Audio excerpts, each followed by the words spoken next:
So looking back over a year ago, I remember the first Sunday that we did virtual communion. Never thought in my entire life that we would be doing communion in my house, recording it, and then asking others to participate in that, of drinking of the juice that they had and eating some of the bread and sharing in the work that God has done through Jesus Christ. So we're preparing for that, and I said to my wife, I said, hey, I really need a communion chalice that will look good on the table to go with the bread plate.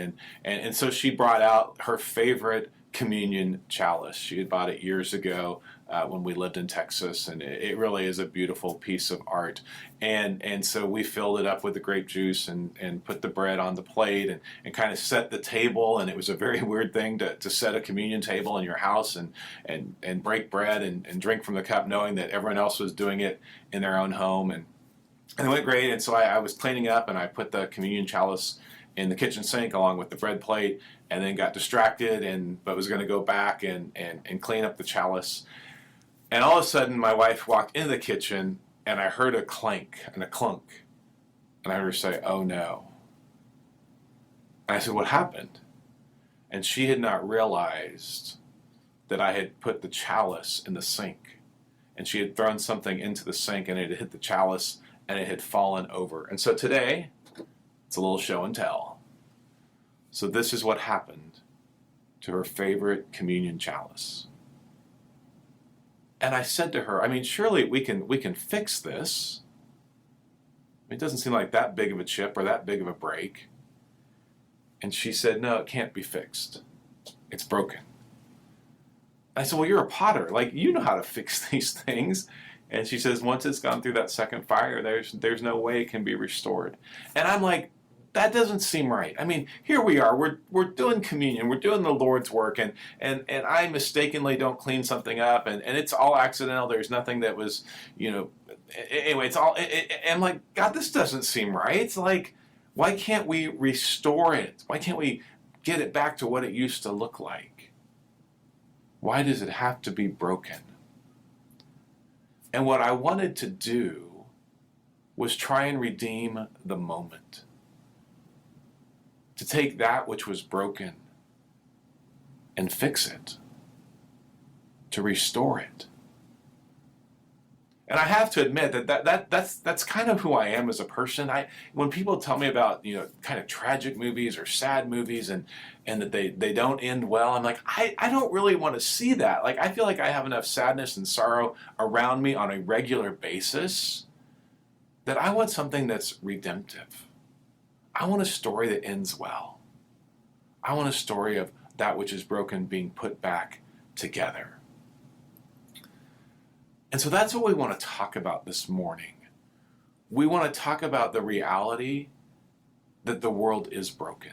The Apostle Paul has talked about that already, that the world is decaying, that brokenness and the groaning of the world, it impacts us as well. We live into that world. But we also want to talk about the redemptive work that God does through Jesus Christ. That though we are broken, Christ makes us whole.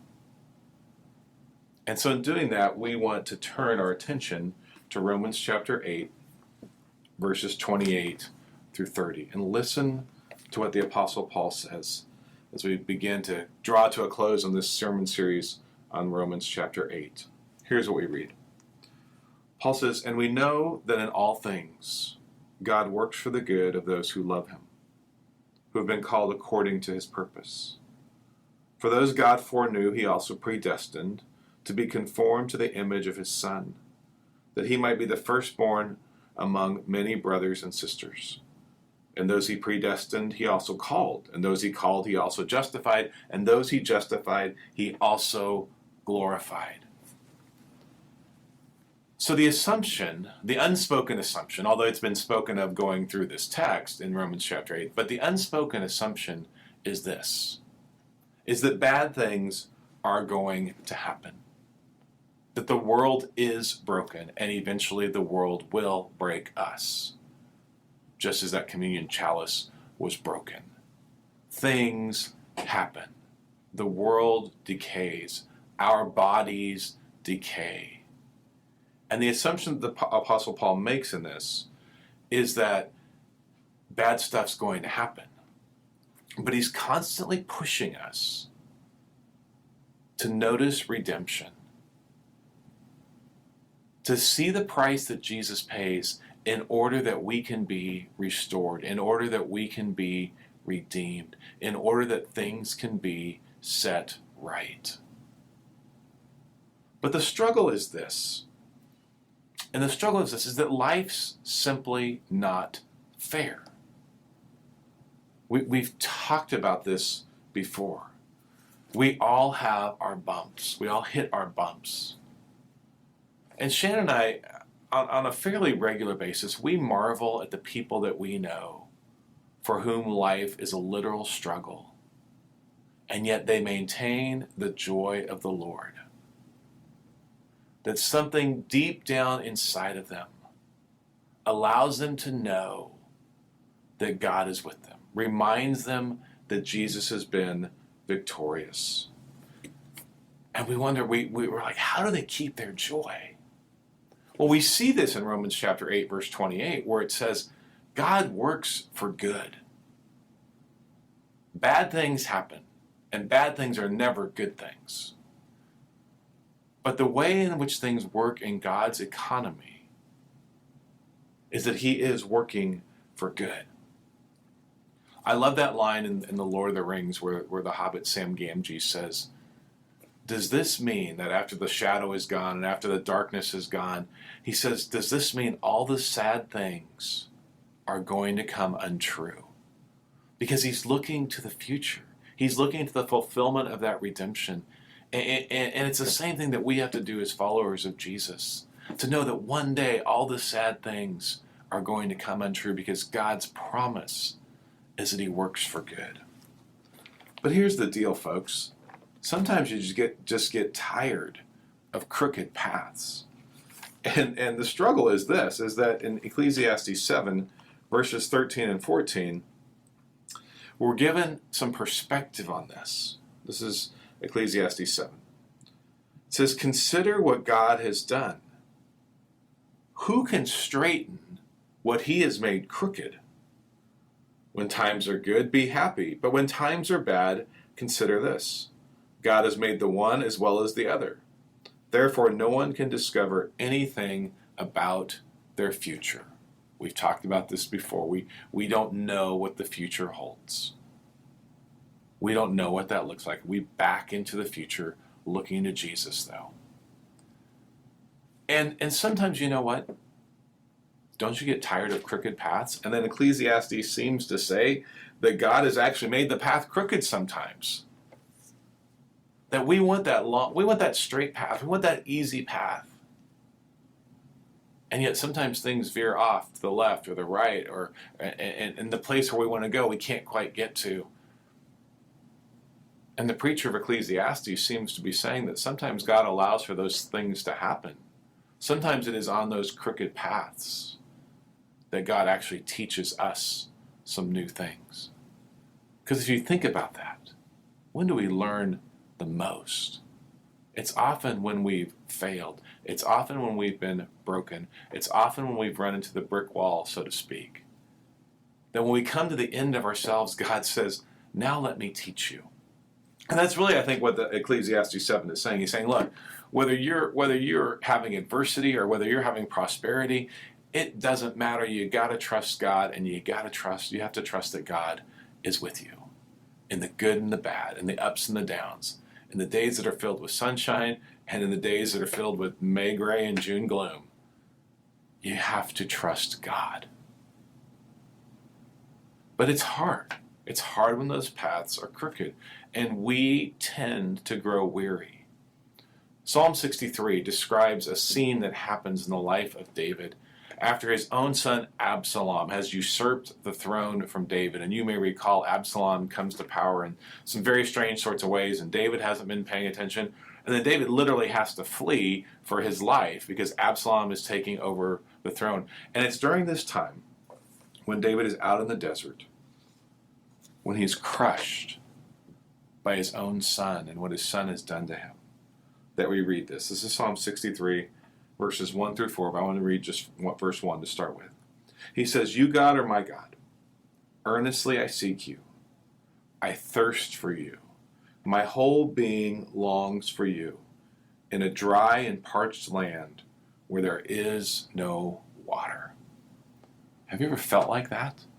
Like life brings you to this place where you say, I am in a dry and desolate place. And Lord, I am thirsting for you, but there is nothing. There is no water. I'm seeking you, but I'm not finding you. Now, if the psalm just ended there, it'd be hard to reconcile. But then listen to what David says. He remembers. Verse 2. "I have seen you in the sanctuary and beheld your power and your glory. Because your love is better than life, my lips will glorify you. I will praise you as long as I live, and in your name I will lift up my hands." He says, God, I'm going to remember. I have seen you. I have beheld your glory. Your love is better than life. My lips will praise you. I will praise you as long as I live, and I will lift up my hands.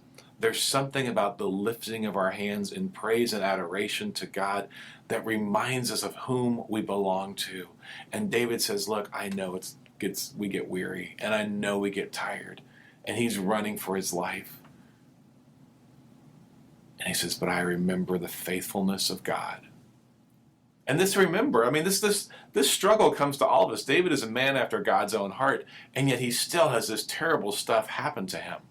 I mean, the reality is this, is that we don't always get, as followers of Jesus, we don't always get better circumstances, but we get a better life. Things don't always go our way, but we have the promise that God is with us. But it's still a struggle. And it's hard to see that, and it's hard to trust that. 1 Corinthians chapter 13, verse 12. The Apostle Paul says, "For now we see only a reflection as in a mirror. Then we shall see face to face. Now I know in part, then I shall know fully, even as I am fully known." We see only a reflection in the mirror. We see, as I learned it, through a glass dimly. And it's the struggle of this is that we can't see it all the time. So I went and got some new glasses the other day, and I'm wearing them today in case you are looking at me and thinking, what's different about Paul today? It's just new glasses. But here's the reality of me, or for me, when I go and look for new glasses. I literally, when I take my glasses off, I really can't see anything. And it's funny, every time the woman who cuts my hair, Winnie, when she asks me what I think of my haircut, and I've already taken my glasses off, she says, "What do you think?" I said, "Hey, it looks great. I can't see anything. I have no idea. I trust you, but I'm sure it looks great." So anyway, so when I go and look for glasses, it's a family event. And whoever's at home gets to go with me. And so this last time, Morgan, our daughter, and my wife Shannon, and I all went to pick out new frames. And so here's what happens though. So like I'm looking at frames with my old glasses that have the prescription in them, and I can see the frames, but I have no idea what the frames look like on me. And so I'll put on a pair, and they'll say yes or no, and then we'll start narrowing it down. And then, but I still can't really see what they look like. So Morgan, in her wisdom, says, "Hey, here's what we'll do. You put on the new frames that that don't have the prescription in them, and I'll take a picture of you, and you can tell me what you think, because then I'll put on my regular frames, and I'll be able to somewhat see what I actually look like with the new frames." So hopefully you're following all of that. So Morgan did that, and she took a picture, and I was like, "Oh gosh, I look fat in that picture." And then she took another, and I'm like, "Ugh, I don't like those frames at all." Until finally we landed on some frames. But even still, I couldn't really fully tell what they look like on me because I wasn't looking at them live and in person. And the bottom line is this: I have to trust. I have to trust that my family will make the right decision, that they know what looks good on me, and I need help in order that I can fully see. And I think sometimes when it comes to our faith, that's where we find ourselves as well. we don't see it fully. Our vision is somewhat distorted. And the call of the gospel and the reality of what the Apostle Paul says to us is he says, look, keep looking to Jesus. Trust in him. Keep your eye on him. He's not going to let you down. Verse 30 of our text today. I want you to notice the progression of what happens. Because Paul is building now. He says, those whom he predestined, he's talking about those who have followed Jesus. Those he predestined, he also called. Those whom he called, he also justified. Those he justified, he also glorified. And it's this crescendo of what is happening. But the problem is this, you and I trip over the word predestined. Because many of us think of predestination as meaning that we've been predestined to hell. It's a theological idea of double-barrel predestination that has been rampant for years. And a lot of people, even when they think of Presbyterians, they think of predestination, that God might damn some people to hell, and while God would save others.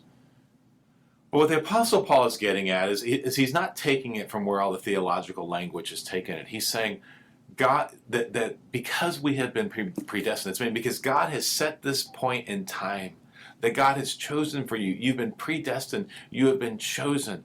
It is a certain thing that has happened. And our problem is we get all wrapped up in a theological conversation around what predestination actually looks like and what a predestined life means. And it can, well, let me tell you how John Calvin put it. I think Calvin does a great job of this. He was the one who kind of started introducing this idea of predestination. But here's his caution.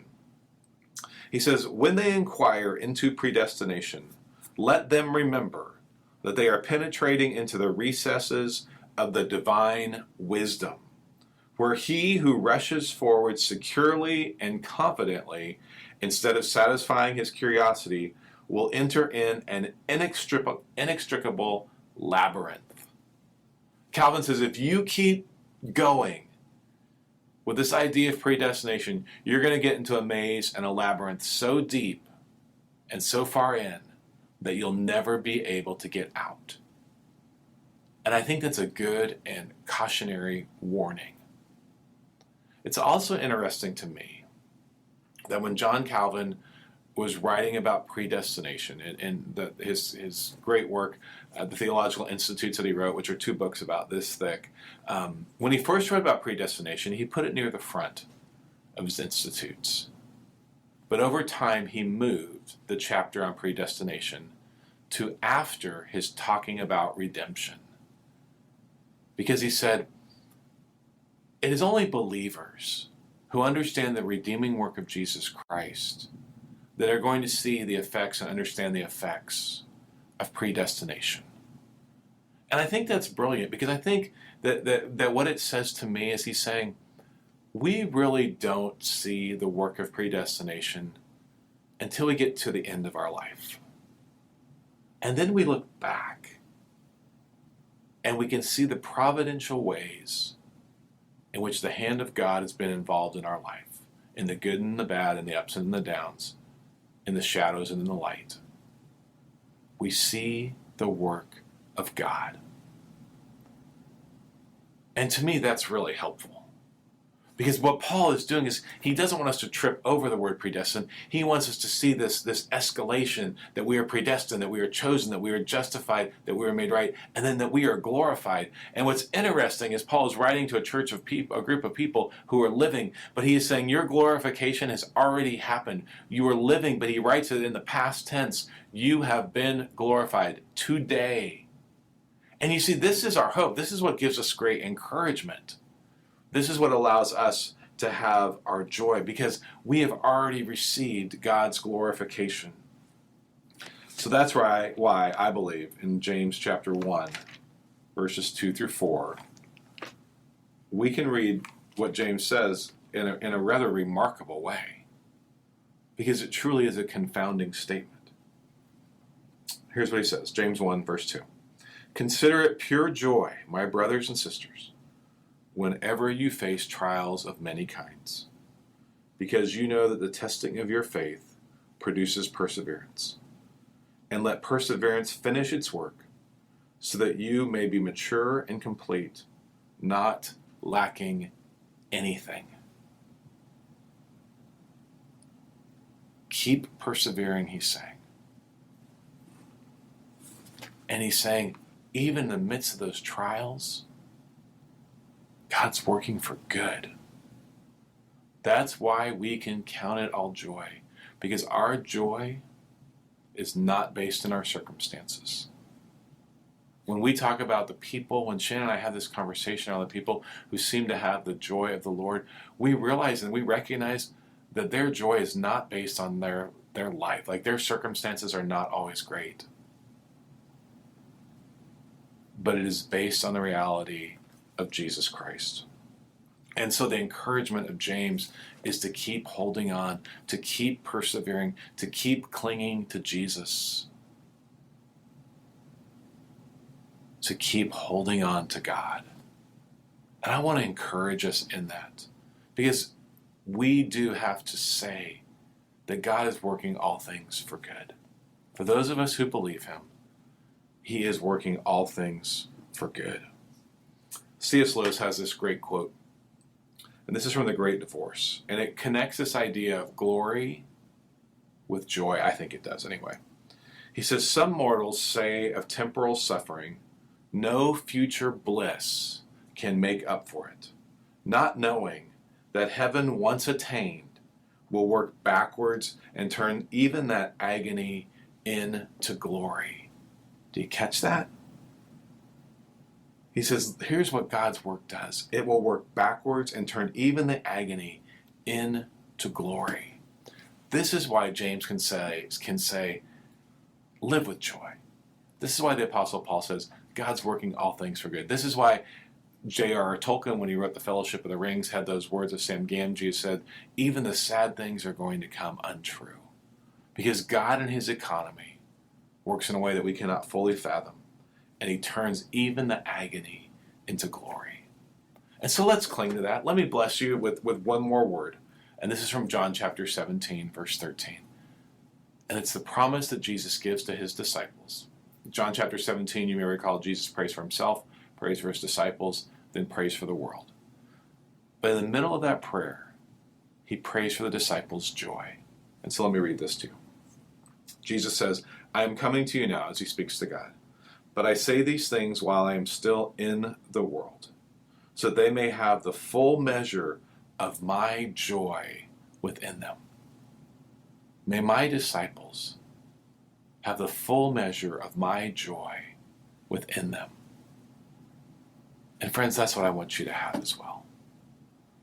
That if we profess that God is going to work all things for good, it means that though we don't fully understand it, and we may never fully understand it, and we may never fathom how all of it works together, we can be assured that Jesus has said, I want you to have my joy. And what a gift that is. Pray with me, please. God, in the midst of the struggles, you are there. In the midst of the crooked paths, you still lead us. When we grow weary and tired, Lord, you call us to turn to you. When we don't see clearly, you remind us to look again to you, to worship you. So encourage us with this word, Lord, that you are with us, that you promise to be with us, that you promise to give us your joy.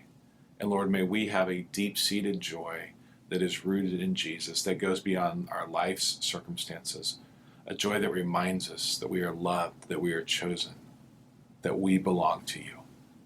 We ask this all in Jesus' name.